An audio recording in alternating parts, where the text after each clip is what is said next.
All right, we're going to finish up our study of the good lessons from bad guys. And today's bad guys are in Numbers chapter 16. So if you want to turn there, we'll be looking at Korah, Dathan, and Abiram, or I hope that's pronounced correctly. They are the rebellious group. This is the rebellion that took place out in the wilderness when Moses was leading the children of Israel out of Egypt and into the promised land, and ended up having to spend 40 years out in the wilderness because of their lack of faith and trust in God. As they're going through this process, they are a miserable group to lead. They're grumbling, they're complaining. And I know we all sit back and say, well, I certainly wouldn't do that if I'd have been there. And my answer to that is, how many ways can you cook quail? I mean, quail is good, but imagine if you had it quail every meal. Imagine how many quail recipes they must have come up with. How many different ways can you cook quail? And how many ways do you prepare manna so it tastes different each day? Or would you get tired eating your favorite food? I don't know what your favorite food is. It can be steak, it can be a pizza, hamburgers, whatever. How would you like to eat it every day and every meal? That apparently is what they did. So while I can appreciate God's frustration with us over our grumbling, I also have to give a little bit of leniency to those children of Israel that had their meals apparently the same thing day after day after day. So anyway, they're out in the wilderness and they've been there for quite a while. And number 16, we'll kind of go through the whole chapter. You have a group of people. You have Korah, you have Dathan and Abiram, and the Korah is a Levite. The other two are Reubenites. And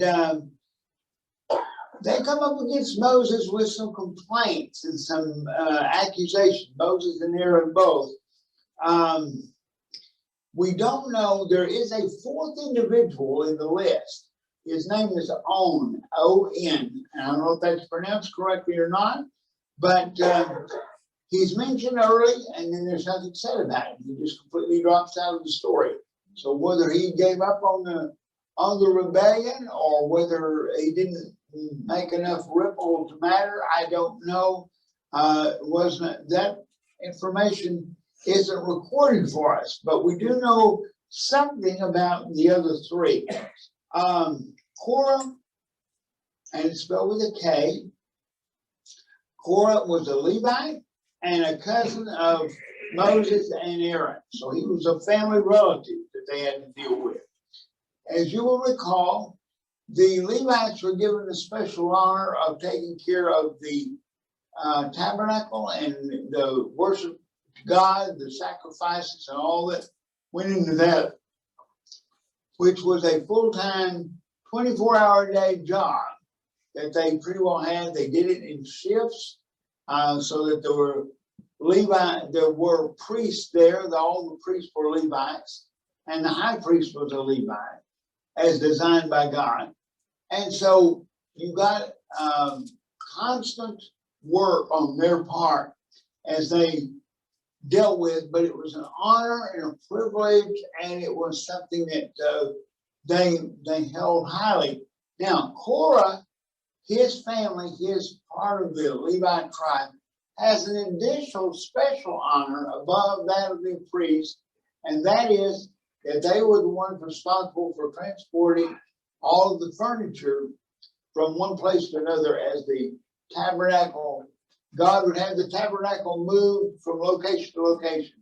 Korah and his family were the individuals who made sure that all the furniture got moved. And of course, all of the furniture was considered sacred. They didn't just throw it in a box and move it like we might move it today, or throw it in a U-Haul. And they had special ways of carrying it. Some of it was carried on poles. so that they would get it from place to place. And I've often thought how interesting it is, and I cannot answer my own question. I don't know. It's still a puzzle to me. But if I've watched people, I haven't done it myself, but I've watched people move furniture. I've never watched them move it on poles, but I've watched it being moved. And after you move furniture for 40 years, you wonder if they ever got a bump in it, a nick in it, if it ever got damaged in any way as they moved it from place to place to place, or if it was protected by God such that it was never, I would assume it was protected by God. And I would assume that that table for the showbread was just as perfectly made the last time it was moved into the temple as it was the tabernacle. But if that was the case, and we don't know, but if that was the case, you can be sure God was protecting his furniture, because humans would drop it, and they'd bump it, and they would scrape it. And I assume that somehow God managed to keep it intact, because it certainly got moved around a lot. It didn't stay in one place. And once it gets to the temple, it's going to stay put. But up until that point, it's constantly being picked up and moved, and it's been moved by Korah and his family. So they are special to that extent in the story. Now, Dathan and Abiram were the co-conspirators with Korah in this rebellion that we're going to talk about. Now, they were Reubenites. If you will recall, Reuben was the oldest son, and he should have, by all rights, been given special honor by his father, Jacob. He should have gotten a double portion.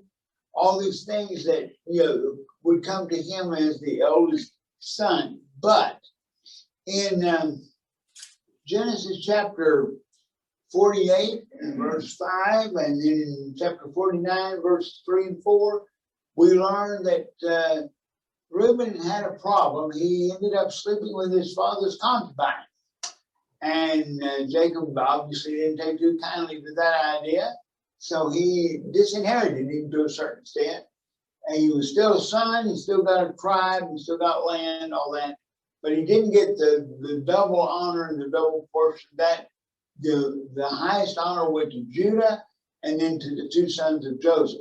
So I say all that from a historical standpoint to give you the idea that maybe for a long, long time, Reuben and his family, of course, Reuben would be long since dead, but the family of Reuben, the tribe of Reuben, would be rather miffed, if you will, and would maybe with a chip on their shoulder regarding the fact that they never did get the honor that they thought that they reserved, or that they deserved. So these are your characters in this story and how they fit into the historical situation. Now, with regard to the accusations that these men brought against Moses and Aaron, Moses and Aaron had said them, they charged that Moses and Aaron had set themselves above everybody else, and everyone should have been treated equally. In other words, this is not right. In current vernacular, I suppose they might be worded, who died and left you in charge, kind of idea. Because they seemingly, the accusations are that they don't deserve to be given the honor they're being given in the leadership role. Who made you the leader above the rest of us? We're all equal, and we all should be treated equally. Second accusation is that accusation you want to reach in verse 3 of 16. And in verses 8 through 10, you read the priesthood had been given to Aaron, and it was being monopolized, according to them, by Aaron. And that all the Levites should be allowed to share equally. And you can kind of get the idea maybe that they were all for equal rights. That's something that you haven't heard about in this country at all. We don't even discuss it. But who has the rights and who should be treated equally and what is equal and how do we do it? The Constitution says all men are created equal. Well, that Constitution wasn't being written by God. God did not treat all men as equal in terms of political standing. As far as souls, we're all equal. As far as God loving us, we're all equal. But God did set in place from the beginning, if you will, a pecking order. I'm not sure that's a biblical term, but it describes the situation. Men were placed over women. That's what God said. I didn't say that. Okay? I read that. It's in the Bible. I think it's correct since God said it. But this is an idea that goes contrary to our modern day thinking on so many things. We think that America and the Constitution and the Bible somehow are intermingled. I mean, it's like one and the same, and they're not. Something can be biblically correct and unconstitutional, and something can be constitutional and be biblically incorrect. So we need to always be sure and separate the two ideas, that we live in a country that has a basis in the Bible. The forefathers did, in fact, use a lot of biblical principles in setting up our government and the way we do things. But they did not write a sacred document that God approved of. And therefore, someone comes, I remember in the 60s, I was a young man then, but I do remember it still. And there was a big brouhaha brought about by a lady by the name of Madeleine Mary O'Hara. And she decided to pursue the idea that we didn't need a prayer in school. And this was a major issue, and people got all bent out of shape, you know, that how could they possibly rule with the Constitution that prayer in school was wrong? Well, honestly, the Constitution doesn't defend prayer in school.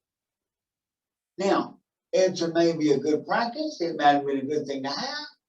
But I want to give you something to think about.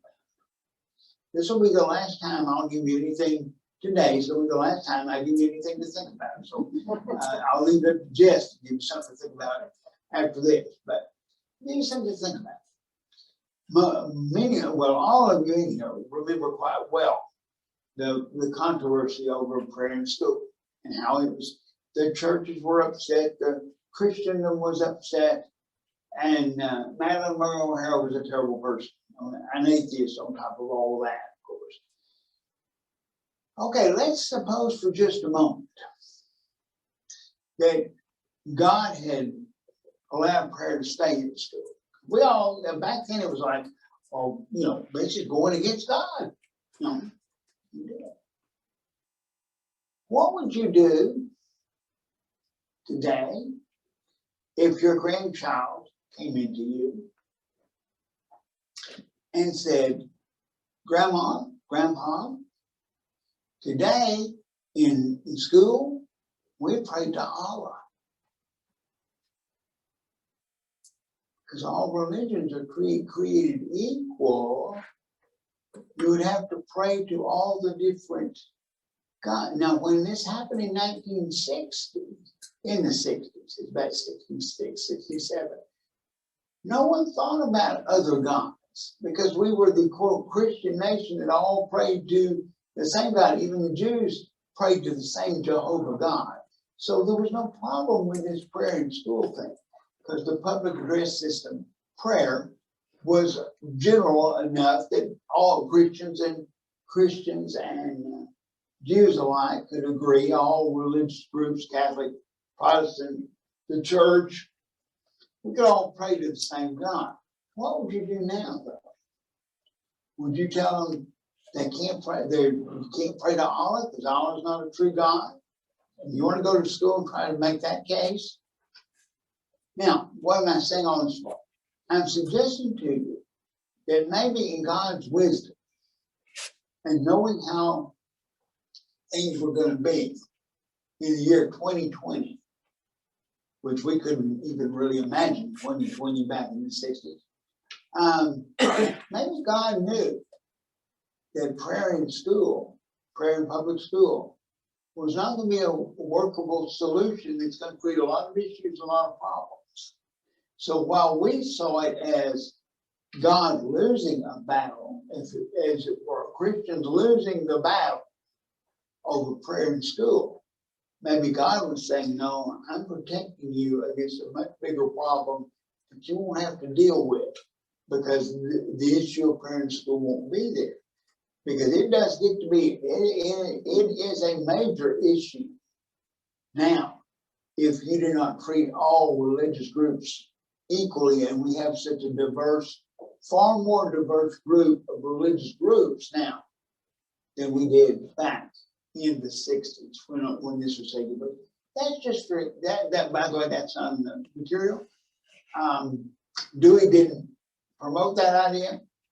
But I wanted you to think about it, because I have thought about it a lot, and I believe I can see the hand of God even in something that at the time looked like it was going against God and against Christianity.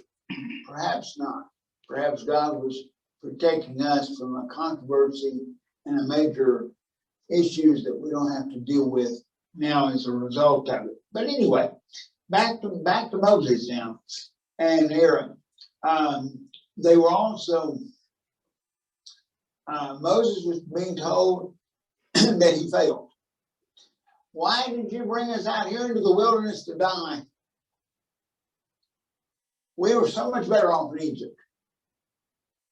Back in the good old days, making bricks, not having a whole lot to eat, having our children killed as they're being born. All the good old days. I always think it's interesting because one of the things that they say they missed was the leeks, which was the onions. You can't live without onions. And those of you who cook a lot, use a lot of onions. You wouldn't have onions to use out in the wilderness. So there you are, you're stuck without your basic food groups. But what's wrong with that? Isn't it a matter of our memories are a little bit foggy? Don't we remember back to a better time when really maybe the time wasn't all that much better, but we've forgotten much of the bad stuff. Remember the good stuff. And now wish we could live back then.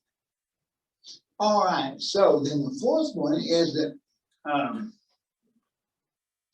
Moses' real intent was to lord it over the people. He wanted to be the boss and the main guy, and that was his goal. And as opposed to leading the people as God would have him to lead them, that was their accusation. Now,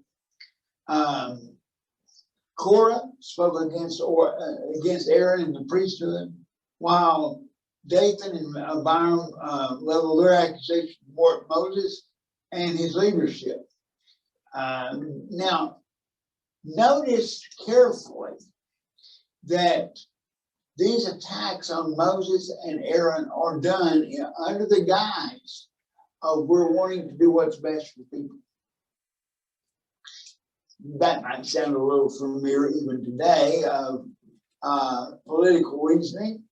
We do everything certainly not for personal gain. It's simply we're looking out for the good of the people. You can judge that as you will. So then after they make their accusations, one of their accusations is that Moses and Aaron specifically have gone too far.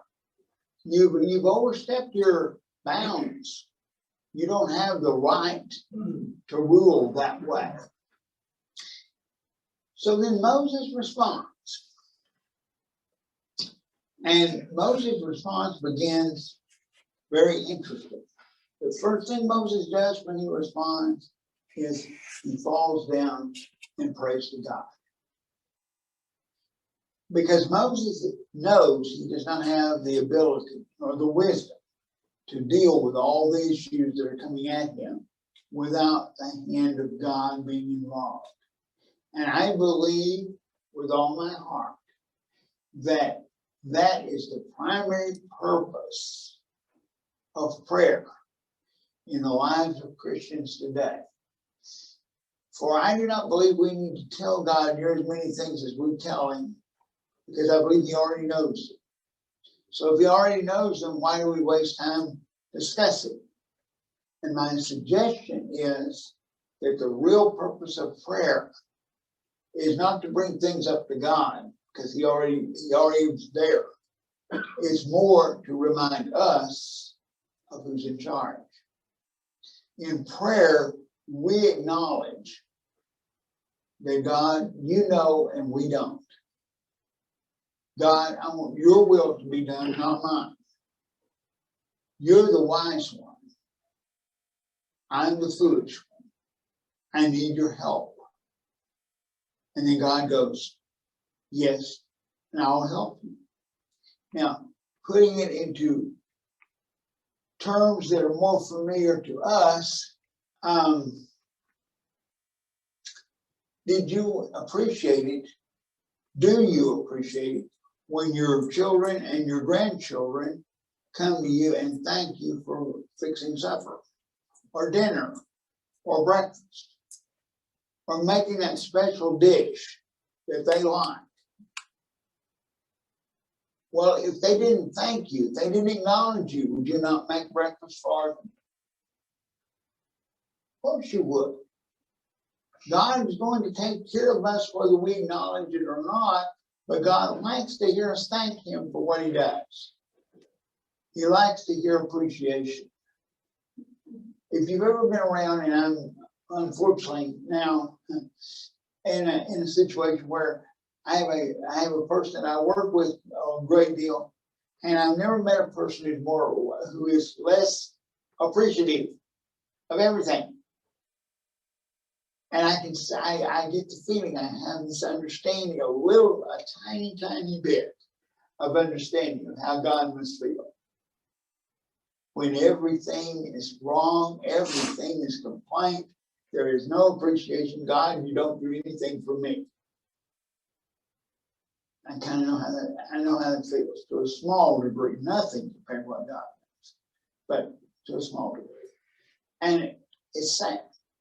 It's sad when people are so unappreciative of what is being provided for them, things they don't even know they're getting or that they take for granted. For example,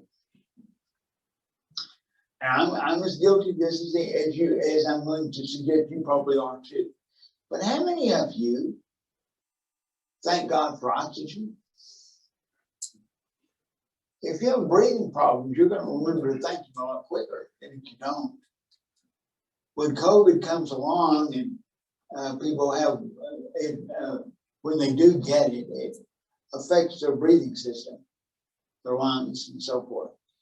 They become a lot more appreciative of oxygen and of the ability to breathe because we take it for granted. And there's so many things in our world, in our lives that we take for granted. But most people don't have a problem asking God for things. They have more of a problem remembering to thank God for the things that he's provided. So that's the first thing Moses does. Then Moses called these men out and presented them with the real motive of their rebellion. He uses their own words against them. because he says, you have gone too far. They've just accused Moses and Aaron taking over too much authority without permission, without their permission at least. And Moses said, well, I hate to tell you, but that's exactly what you're doing right now. In Numbers chapter 16 and verse 15, Moses states that he is blameless, having not even taken a donkey from them while they were trying to incite a rebellion against him and against Aaron, and ultimately in a rebellion against God. When God puts leaders in the role of leadership and people rebel against those leaders, are we not guilty of rebelling against God? So, God then responds. Moses' response was as we discussed. Now, God comes up with a slightly different approach to take care of the problem. He gets these men to all get their censers out, and of course that's you use that to put fire on it, coals on it, and burn incense on it, and the smoke went up toward God. That is, God accepted your fragrance. You were then blessed by God for it. We are in the Christian era, in the Christian dispensation. That idea has been equated to our prayers going up toward God as a sweet smell, a sweet aroma.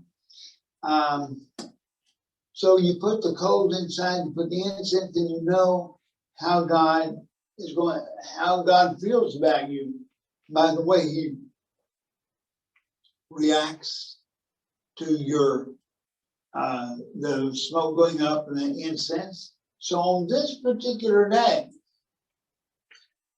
something totally new took place, because as the fragrance went up toward God, God did not accept that, and the earth opened up and swallowed Korah, Dathan, Abiram, and their families, and then closed back on top of it.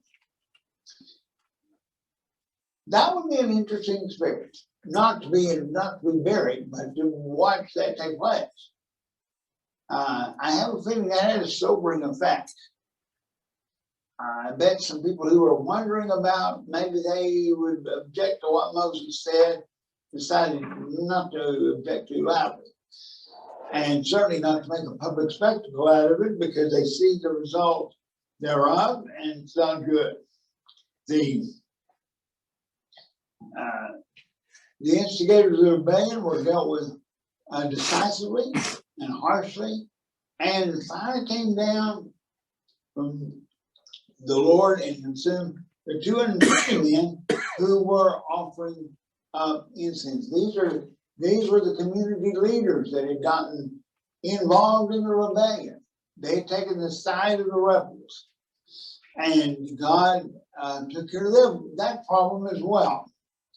And when the dust and the smoke settled, literally, only Aaron and his sons were left holding the censer that they brought. What has God said?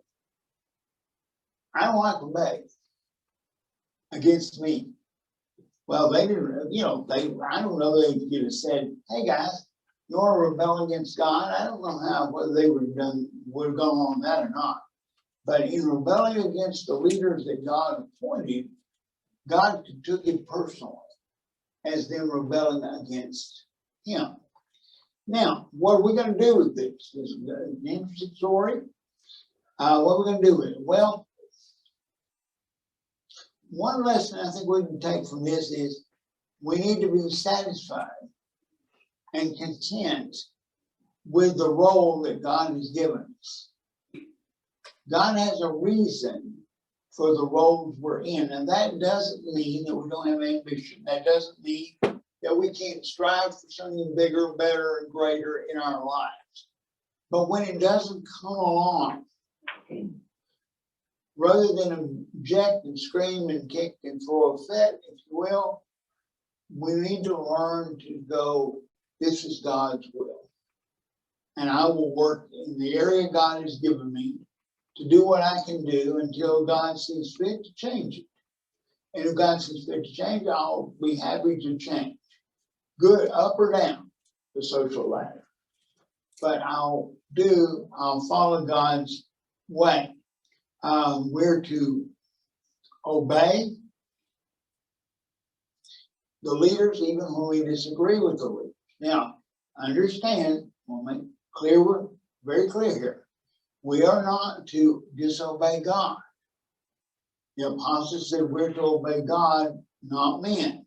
Okay? So when it comes to a question between the Bible and the leadership, we're to follow the Bible. I don't want there to be any doubt in anybody's mind that that's what the book says, and that's what we're to do. But what about on issues that the Bible doesn't speak on? Whether they be political issues, and the politicians in Washington, and many of us might totally disagree with what is going on in Washington. We'd say it's ungodly, it's wrong, it's all these things. Let me suggest something to you. First of all, in Hebrews chapter 13, verse 15, the writer there says, obey your leaders and submit to them, for they are keeping watch over your souls so that they will have to give an account. Let them do this with joy, not by groaning, for that would be of no advantage to you. That leader is a spiritual leader. That's the elders of the church spoken of there. So we're to obey those leaders. Now, a lot of times the leaders come with rules that I don't, or ideas, or I want to say, I won't use the word law, but the direction they take us, I don't understand it. But then, of course, I'm not in the eldership. I don't know all the things they know. So my goal and my job is to obey them. Now, later, Paul will say in the book of Romans that we're to obey our civil leaders. Again, not when it conflicts with the Bible, but otherwise we're to obey them. But Paul, you can't imagine what dorks are running our country. And Paul would say, well, Nero was pretty dorky. The Caesars were very dorky. In fact, Paul will lay the Caesars against the leaders of our country in Washington and say, as of yet, may change, but as of yet, as bad as you think the leadership is, as ungodly as you may think they are, they've yet to burn a Christian at the stake. So, no, Paul would say, you still honor. You honor the office. You may not honor the individual. Yeah, individual may not be honorable, but we're to honor the office. All right. Always be sure which side of the battle you're on when you take up the side of a contrary position. Is this a position that's God-fearing, or is this just something I'd rather not have? Let me give you a quick example. And some of you may be ready to throw me out of this fast before we're through. You're probably going to be glad this is my last one. But as a Christian now, what would you have done with the American Revolution? You can talk about freedom of religion, and there was that aspect involved, getting away from the Church of England. But if you really want to talk about it, and I don't think anybody would disagree, the basis of the rebellion against England was taxation without representation. That's what drove it. It wasn't, oh, there was a political aspect, there was a religious aspect to it. But the power behind it was money. Now, can you as a Christian rebel against a country because you don't like the tax system? Jesus said he's going to pay the temple tax anyway. I just wonder what would have happened. I don't really see the religious significance in dumping the tea in the harbor. More financial than a rebellion against taxation. So consider that as we think about our forefathers and how wonderful. Now, because of what happened, I'm better off, okay? But as a Christian, I don't know that I could have participated in the activities of the rebellion without violating God's law of not rebelling against civil government, civil leadership. Something to consider. All right. Also, you need to be aware of motivation of a lot of things. Let me give you an illustration of that.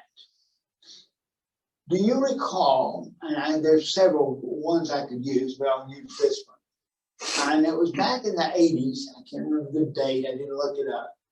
But back in the 80s, Lubbock decided to potentially have parimutuel betting here, horse racing.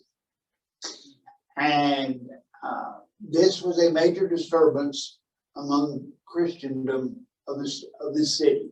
And I'm saying Christendom because the denominational world was involved with it too, as well as the church. But, we don't want those gamblers coming in here.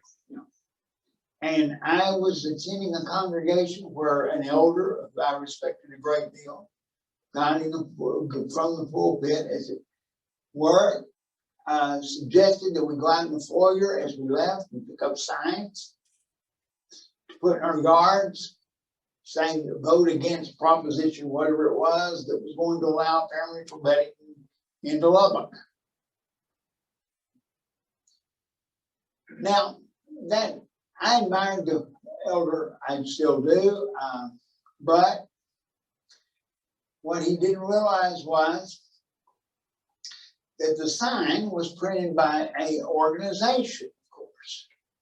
And this organization wore the white hats because they were the good guys who didn't want to let evil gambling into Lubbock.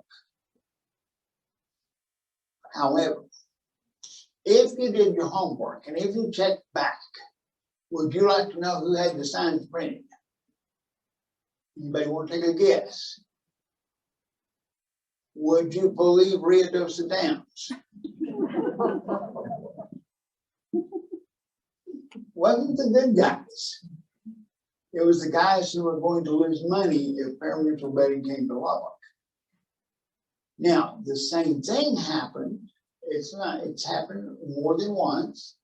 Remember when we had the vote for liquor by the drink? Here in Lubbock, where you could go into a restaurant and get a survey. And there was a group against that. Would you like to know who that was? This one should be easier after the first one. How about the people who own the liquor stores on the strip? See, there's a motivation besides high morality, usually behind most things. Now, you can still vote against liquor by the drink. You can still vote against parimutuel betting. All those things, that's you. But understand that this is not good guys versus bad guys. This is bad guys versus the other bad guys who are losing money because the first bad guys are taking their profit away. Okay, so keep that in mind as you look at political issues. Watch to see who's on the side that appears to be lily white and sinless. Usually they're not. It's just another group of people who are trying to make a buck as well. All right, so that's another thing that we need to be looked at is when we see rebellion, what is it cloaked in? In other words, what is the real meaning behind it? It's seldom ever what it seems like. In Jeremiah chapter 17, verses 9 and 10, it says, the human heart is more deceitful, is most deceitful of all things and desperately wicked. Who really knows how bad it is? But I, the Lord, search all hearts, examine secret motives. I give all people due rewards according to what their actions deserve. In other words, when we're trying to figure out why things are going on the way they are, it's probably beyond our ability. We're probably spinning our wheels and wasting our time trying to figure out all the ins and outs of what people, how conniving people can be. But assume that they are conniving. Assume, now I don't want to, all people are not bad, but most people are. Okay? My Christian brethren I can trust.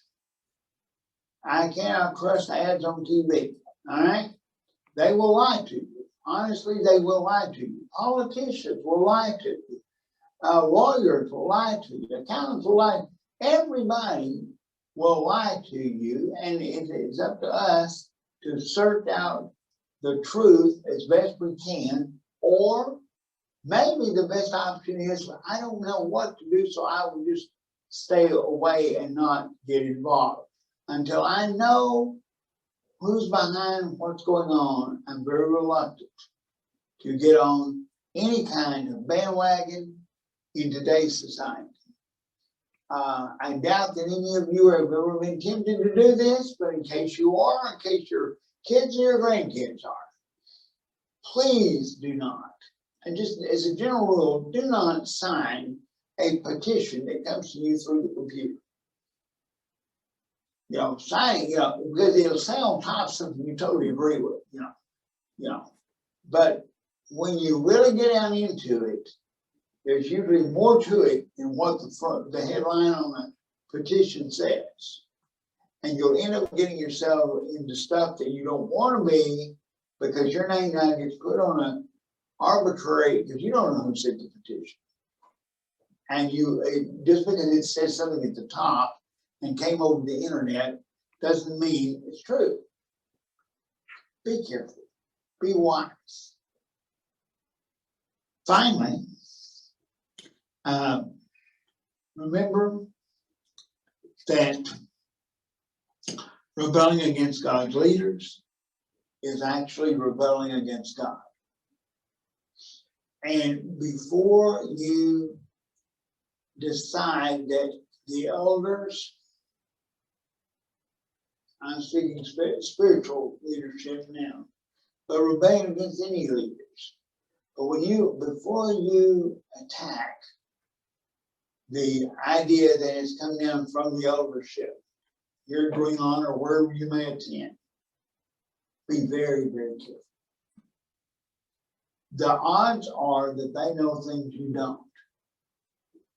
And their decision is more informed than your decision. So give them an opportunity. Now, when it comes down to the government, I will object and object and object to the way things are often done in Washington or in Austin or in Lubbock. But I do not have the God-given right to rebel against such things. I'm also very skeptical. This is not in the script. I'm very skeptical of getting involved in marches and things of that nature. Not because I think everybody in the march is evil. I don't. I think you can have a peaceful protest. I think that's possible, but not probable. And when some group infiltrates your peaceful protest and does violence of some sort, the entire protest gets labeled as rebellious. I just don't see the point of Christians getting involved and wanting to risk their reputations when they're in situations where they do not control the things going on around them. And unfortunately, that's happening in our country.